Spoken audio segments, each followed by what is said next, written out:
What's up, guys? Welcome back to the channel.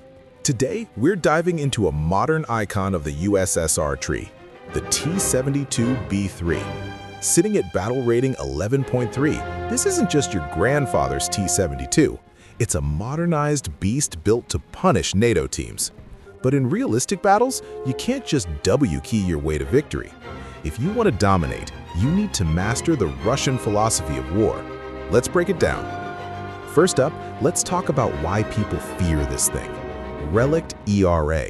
This explosive reactive armor covers almost the entire front and sides, giving you insane protection against both chemical and kinetic rounds.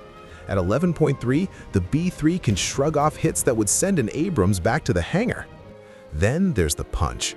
You're rocking the 2A46 M5 cannon firing 3 BM60 Svinets 2 APFSDS.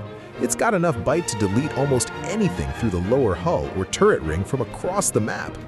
Plus, you've got Gen 3 thermals for both the commander and gunner. In RB, where spotting is everything, you'll see them through the bushes long before they even realize you're there. But it's not all sunshine and rainbows. The T-72B3 has some classic Soviet flaws that will get you killed if you're careless.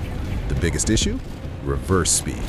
At a pathetic 4 kilometers per hour, about 2.5 miles per hour, you aren't backing out of a bad situation. If you overextend, you're committed. Next is the -5 degrees of gun depression. If you try to play the hills, you're gonna have a bad time. You'll have to expose your entire hull just to get a shot off. And finally, the jack-in-the-box effect. That autoloader carousel sits right under the turret. One side shot, and congratulations, you've just joined the Soviet space program. So, how do you actually win with this thing in realistic? You play with controlled aggression. Use that frontal armor to push the objective, but never go lone wolf. Since you can't reverse, you need teammates to cover your flank while you're on reload. Use your low profile to stay hidden behind small ridges that NATO's tall tanks can't use. To deal with that poor gun depression, stay away from the mountains.